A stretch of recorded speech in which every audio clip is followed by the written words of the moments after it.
خب من از مرگ نمی ترسم، چون واقعا اونو دیدم. نه با چشم سر، با چشم دل. آدم وقتی فقط با عقل نگاه میکنه همه چی براش تموم میشه، با خاک. ولی من میگم مرگ یه دره، نه یه دیوار. یه در به سمت اون جایی که ازش اومدیم. من یه عمر دنبال معنا دویدم، از کتاب تا خانقاه، از منطق تا اشک. آخر فهمیدم مرگ نه دشمنه، نه سایه سیاه، یه مرحله است.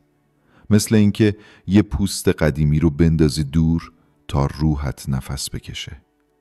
من توی مثنوی هم گفتم از جمادی مردم و نامی شدم، یعنی از خاک اومدم بالا، از گیاه شدم حیوان، از حیوان شدم انسان.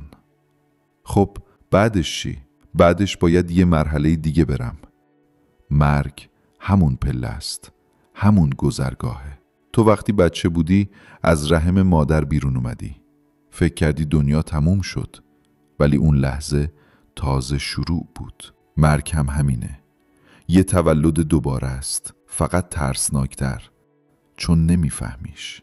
میدونم تو اهل منطقی، به دیدن و لمس کردن اعتقاد داری، ولی یه چیزی هست که منطق نمیتونه لمسش کنه. عقل تا دم در میبره، ولی از در به اونور دیگه عشق باید راهنمای تو باشه.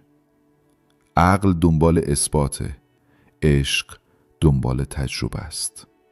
من مرگ و تجربه کردم، نه به معنی مردن بدن، بلکه اون لحظه‌ای که من دروغی مرد و یه چیزی خیلی بزرگتر توی من بیدار شد. تو میگی تا کسی از اون ور برنگشته پس خبری نیست، ولی من میگم برنگشته، چون اونجا برگشتی در کار نیست. اونجا دیگه رفتن و برگشتن معنی نداره، فقط بودن محضه. مرگ یعنی برگشتن به اصل، به اون نوری که هممون ازش اومدیم. تو فقط خاک رو میبینی، ولی من اون جرقه درون خاک رو میبینم. تو مرگ و تموم شدن میدونی، من مرگ و شروع دوباره. میدونم خیام الان لبخند زده با اون نگاه شکاکش، با اون جمله معروفش که کسی از اون ور نیومده. بگو چرا اینقدر به نبودن مطمئنی؟ بیا بگو چرا به هیچ امیدی باور نداری؟ من گوش میدم، اما حواست باشه این بار من فقط گوش نمیدم، جوابم آماده است. مولانا، تو قشنگ حرف میزنی، ولی قشنگ گفتن یعنی درست گفتن؟ تو از دیدن با دل میگی، من از ندیدن با چشم. آره، شاید عقل به قول تو تا دم در میره، ولی همونجا هم بهتر از خیال وایساده. تو میگی مرگ یه دره، یه تولد دوباره است، اما من میگم اگه تولده، چرا هیچ کس از اون تولد بر نگشته؟ چرا قرن هاست فقط میریم بی هیچ نشونی از اونور؟ مگه زندگی شوخیه که چشم ببندیم و بگیم میریم و درست میشه؟ نه رفیق، زندگی با ایمان بی مدرک آروم نمیشه. تو گفتی عقل تا دم دره، باشه، اما اونی که از در میگذره با خیال خودش میره، نه با واقعیت. من با خیال کاری ندارم، من دنبال خبر واقعیم. تو از تجربه عرفانی حرف میزنی، ولی 1000 ساله هر کی تجربه خودش و حقیقت دونسته، دنیا پر از خرافه شده. یکی گفت دیدم فرشته، یکی گفت رفتم بهشت، یکی گفت با نور یکی شدم. خب کی راست میگه؟ با کدوم برهان؟ من میگم نه انکار، نه ایمان کور. باید گفت نمیدونم. همین، نه کمتر نه بیشتر، نه وعده نه ترس. یه ذره شجاعت میخواد که بگی نمیدونم. میدونی چرا مردم از مرگ میترسن؟ چون وعده بعدش مبهمه. چون کسی مثل تو از نور حرف زده و بعد هیچ نوری بهشون نتابیده. مرگ برای من آخر خط نیست، ولی شروع هم نیست. یه سکوت مطلقه، یه بیخبری، همین. و شاید تو این سکوت راحت تر از 1000 بهشت خیالی باشه. تو میگی مرگ یعنی پوست انداختن، من میگم شاید هم یعنی پوسیدن. تو از بالا نگاه میکنی، من از پایین، از خاک. تو دنبال معنا در آسمونی، من دارم نفس میکشم بین همین خاک، بین آدمایی که نون ندارن ولی وعده بهشت دارن. من نمیخوام بهشت بعد از مرگ، من عدالتی میخوام که همینجا حس بشه. تو با عشق حرف میزنی، ولی عشق بدون عقل اسم دیگهش مستیه و من از مستی خستم. دنیای واقعی همینجاست، بین نفس، نون، خاک و شراب. هر چی غیر از این یه قصه است برای آروم کردن ترس آدمها از نیستی. حالا بگو مولانا، تو که اینقدر از نور گفتی، یه بار فقط یه لحظه‌شو نشونمون بده. فقط یه لحظه، نه با شعر، با واقعیت.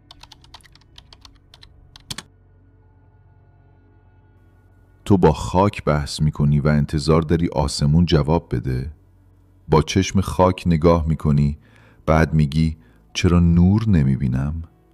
برادر من، وقتی خودت دیوار کشیدی چطور از نور انتظار عبور داری؟ تو گفتی کسی از اون ور نیومده، اما مگه همه چیز باید با چشم دیده شه؟ تو عشقو دیدی؟ نه. ولی وقتی دلت لرزید مگه شک کردی که هست؟ مرگ همون عشقه، فقط برای جان. تو گفتی من فقط به چیزی ایمان دارم که بشه لمسش کرد، اما خود این عقل لعنتی که باهاش حرف میزنی رو لمس کردی؟ دیدیش؟ یا فقط اثرش رو حس کردی؟ پس چرا برای عقل دلیل نمیخوای اما برای خدا و روح میخوای؟ تو گفتی مرگ سکوت مطلقه. باشه، اما سکوت یعنی چی؟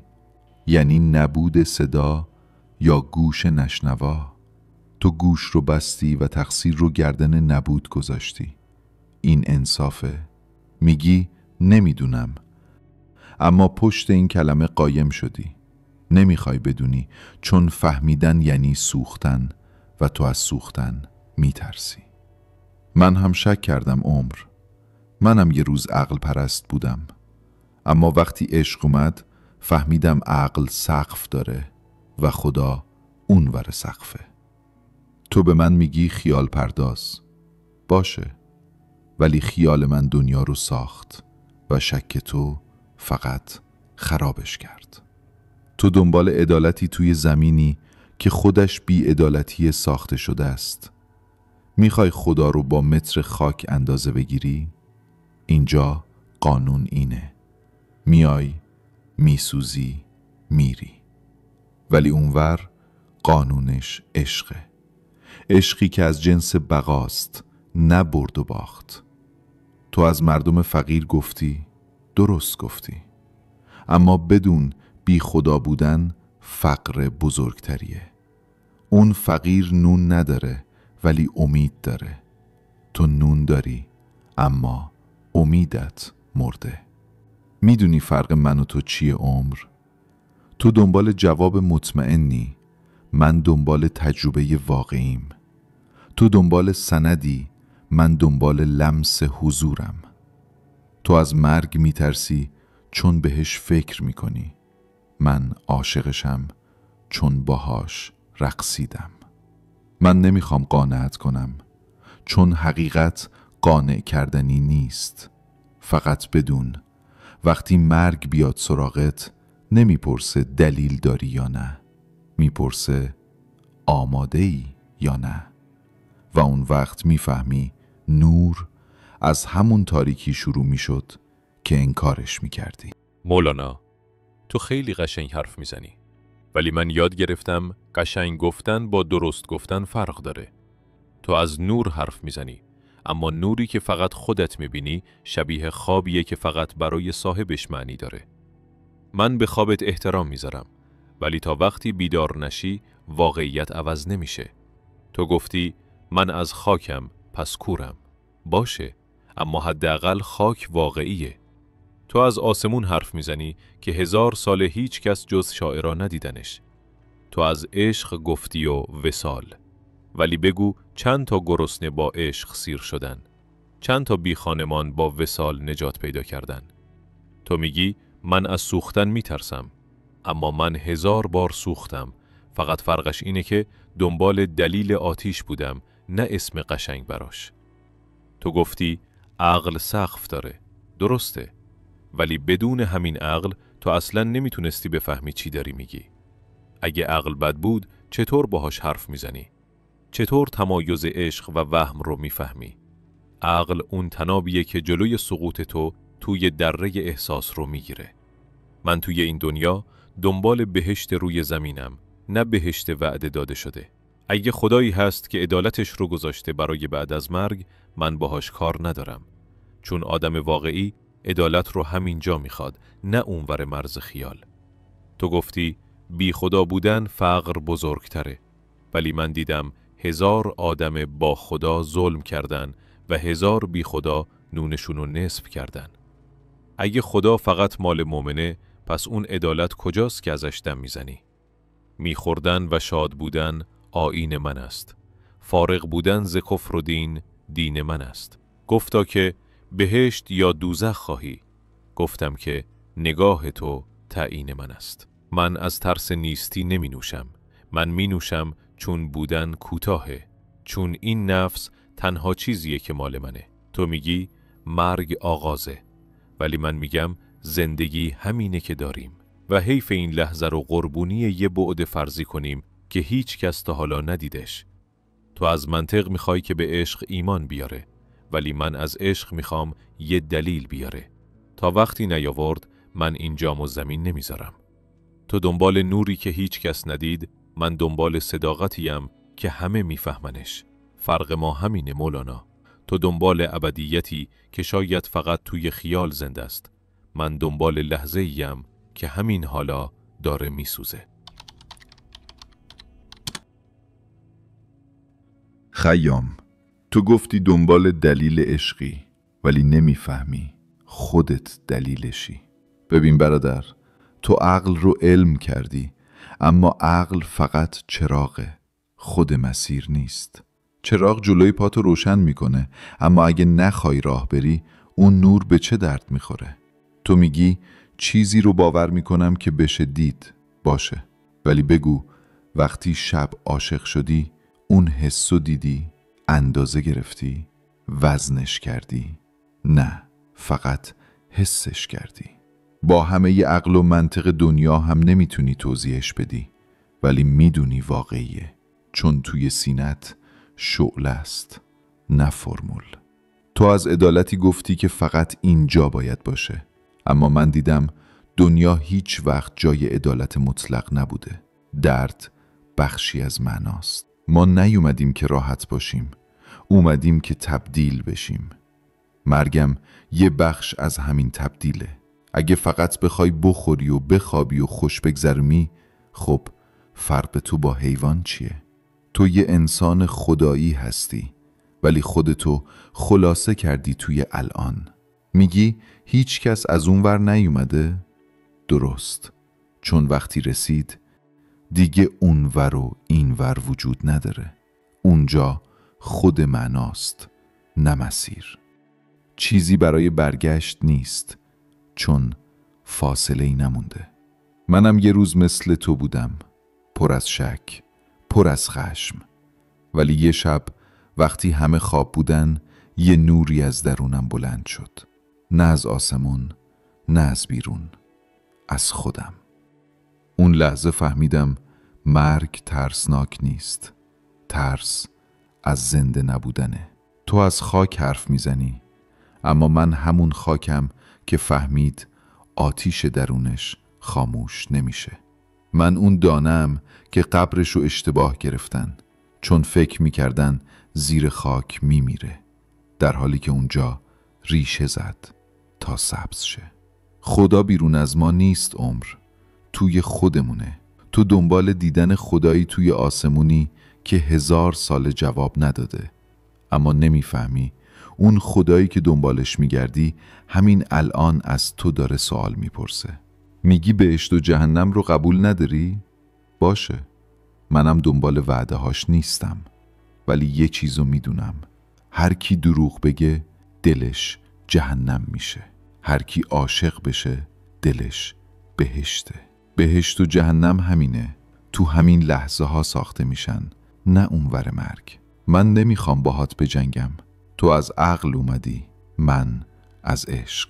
اما بدون یه روز، یه لحظه، توی همون الانی که بهش چسبیدی، یه چیزی توی دلت میلرزه، بی هیچ دلیل، بی هیچ برهان.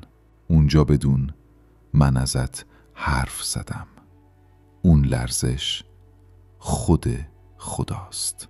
مولانا، همه ی حرفات قشنگه، ولی یه مشکل داره. قشنگ بودنش همون چیزیه که خطرناکش میکنه، چون با حرفای قشنگ آدم راحت‌تر خوابش میبره. تو از تبدیل شدن میگی، از عشق و درون و نور. اما بذار یه سوال ساده بپرسم. اگه خدا توی دله، چرا این همه دل شکسته است؟ چرا بچه‌ها توی فقر میمیرن و اون خدایی که تو ازش حرف میزنی فقط توی اشکای شاعرها پیداست، نه توی خیابون آدم‌های گرسنه؟ تو از مرگ تولد دوباره گفتی، ولی من 1000 بار سر گور آدم‌ها وایسادم، هیچ تولدی ندیدم، فقط خاک بود و سکوت. تو از نور دل گفتی، من از چشم مادری حرف میزنم که بچه‌شو از دست داده. برو جلوش بگو مرگ وصاله، ببین نگاهش چی بهت میگه. تو میگی ما نیومدیم برای راحتی. باشه، ولی چرا اونی که زحمت میکشه باز هم له میشه و اونی که میخوره و میخنده بیشتر داره؟ اگه این عدالته، پس ظلم چیه؟ من عاشق بودم مولانا، نه از جنس سما و شمس و پرواز، از جنس واقعی، خاکی، انسانی. و اون عشق وقتی تموم شد به من یاد داد که احساس زیباست ولی فریبنده. همون عشقی که تو ازش خدا ساختی منو از درون خالی کرد. تو گفتی عقل سقف داره، اما عشق سقف نداره، چون دیوار نداره، و چیزی که دیوار نداره پناه هم نداره.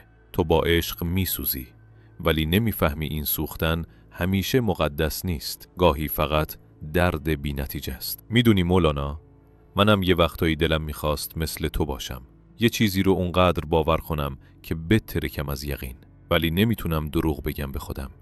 نمیتونم بگم میفهمم وقتی نمیفهمم. نمیتونم به چیزی ایمان بیارم که 1000 سال فقط وعده است. تو گفتی هر دروغگو دلش جهنمه. باشه، ولی اونایی که به اسم خدا دروغ گفتن چی؟ اونایی که ایمان فروختن، اونایی که از اسم وصال نردبون ساختن تا رو دوش مردم بالا برن، اونا کجان توی این عدالت عاشقانت؟ منم خدا رو حس کردم، ولی نه اون خدایی که از عشق میخنده. خدای من ساکته، بی‌طرف، مثل همون آسمونی که تو رو گرم میکنه و یه فقیر رو میسوزونه. پس بذار اینو صاف بگم، بدون شعر، بدون استعاره. من ترجیح میدم توی شک بمیرم تا اینکه توی یه باور قشنگ دروغی زنده بمونم. تو دنبال نجاتی، من دنبال صداقت، و شاید هر دو گم شدیم، تو توی آسمون، من توی زمین.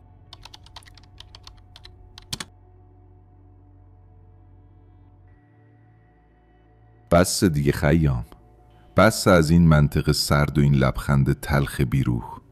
تو از فقر، از ظلم، از درد گفتی. آره، همش درسته، ولی یه چیزو اشتباه گرفتی. نبود خدا با بدی دنیا یکی نیست. تو دنیا رو کثیف میبینی و میگی خدا نیست.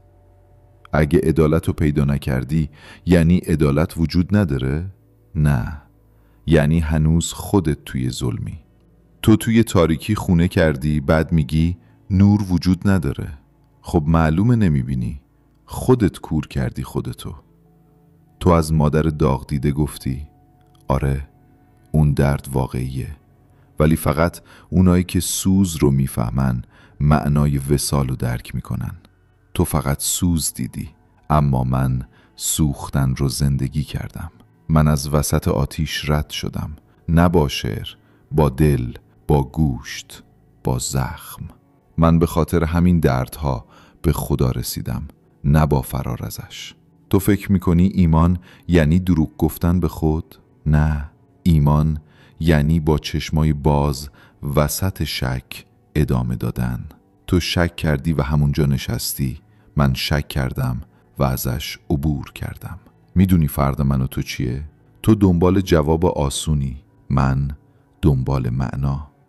تو گفتی من خدا رو دیدم ساکت. آره، چون خدا با تو قهره. خدا با کسی که تسلیم ناامیدی میشه حرف نمیزنه. اون فقط با دلای خسته‌ای حرف میزنه که هنوز با همه دردشون جرأت باور کردن دارن. تو از عقل دفاع میکنی، اما عقلت تو رو نجات نداده، فقط باهات دعوا کرده. تو اونقدر توی سوال موندی که دیگه دنبال جواب نمیگردی. یه شکاک خسته‌ای که از ترس اشتباه حتی نمیخواد درست بشه. میگی خدا رو نمیبینم. خب مگه بوی عطر رو میبینی؟ ولی حسش میکنی. اون حس همون وجوده، اما تو دماغت رو گرفتی و میگی هیچ بویی نیست. مشکل از خدا نیست، از توه که از ترس امید همه چی رو بستی به عقل. تو از اون خدایی حرف میزنی که باید خودش رو ثابت کنه، ولی خدا معامله‌گر نیست. اون بهت نشونه میده، نه قرارداد. تو دنبال امضا بودی، من دنبال حضور. میگی عشق خطرناکه؟ باشه، ولی بی عشق انسان یه توده گوشت بی هدفه. اون عقل خشک تو دنیا رو فقط میفهمه، اما هیچ وقت حس نمیکنه. و اون حس نکردن بدترین مردنه، بدتر از هر گور و هر سکوتی. تو از نیستی میترسی، من از بی‌معنایی. تو زنده ای ولی خاموش، من میمیرم ولی شعله‌ور. اگه خدا با من قهر مولانا، شاید چون من ازش نخواستم که دوستم داشته باشه بی دلیل. مولانا، تو از خدا گفتی، از عشق، از نور، ولی یه چیزی رو هیچ وقت نگفتی. تو تا وقتی تنها بودی شاعر بودی، اما وقتی شمس اومد تازه فهمیدی عشق یعنی چی. پس نگو خدا، بگو شمس. تو ادعا میکنی عاشق خالق شدی، اما تمام شعله وجودت از عشق یه انسان بلند شد. اگه عشق تو الهیه، پس چرا با رفتن اون آدم دیوونه شدی؟ اگه فنا در خداست، پس چرا با نبوده یه آدم شکست؟ میدونی فرق ما چیه؟ من قبول دارم انسان تنهاست، اما تو از تنهایی فرار کردی و به اسم خدا پناه بردی به شمس. تو گفتی خدا توی دله، اما من دلمو شکافتم، هیچی جز خلأ ندیدم. تو گفتی خدا خاموشه، اما من خدا رو صدا زدم، با فریاد، با گریه، با درد. هیچ صدایی نیامد، فقط سکوت. و اون سکوت صادقتر از 1000 وعده شاعرانه بود. تو از عشق دفاع می‌کنی، ولی عشق تو باعث رنج صدها آدم شد. شاگردات گیج شدن، خانوادت فرو ریخت، تو خودت رو گم کردی. به من نگو عشق نجاته وقتی تو خودت رو باهاش سوزوندی. من از خاک حرف میزنم چون ازش اومدم، اما تو از آسمون حرف میزنی چون از زمین فراری. تو از مرگ نمیترسی چون از زندگی میترسی، از واقعیت سرد، از بیپاسخی، از شک. پس اسمش رو گذاشتی ایمان. تو میگی من دنبال جواب آسونم؟ نه مولانا، تو دنبال آرامش مصنوعی. من با شک زندگی میکنم ولی صادقم. تو با یقین زندگی میکنی ولی دروغگو به خودت. ای آن که نتیجه 4 و 7، جز وهم نداری آنچه گفتی و رفتی. از دی که گذشت هیچ از او یاد مکن، فردا که نیامده است فریاد مکن. این یعنی زندگی همین حالاست، نه اونوری که تو میخوای اثباتش کنی. نه خدا، نه عشق، نه مرگ، هیچ کدوم سند نداره. ولی یه چیز رو میدونم، من هنوز اینجام، با درد، با شک، با لبخند، و همین یعنی من زنده‌ام، نه اون که تو ازش حرف میزنی. تو دنبال آسمونی که هرگز ندیدی، من دنبال زمینیم که باهاش میمیرم. فرقمون همینه رفیق، تو شاعر خدایی، من واقعیت بی خدا.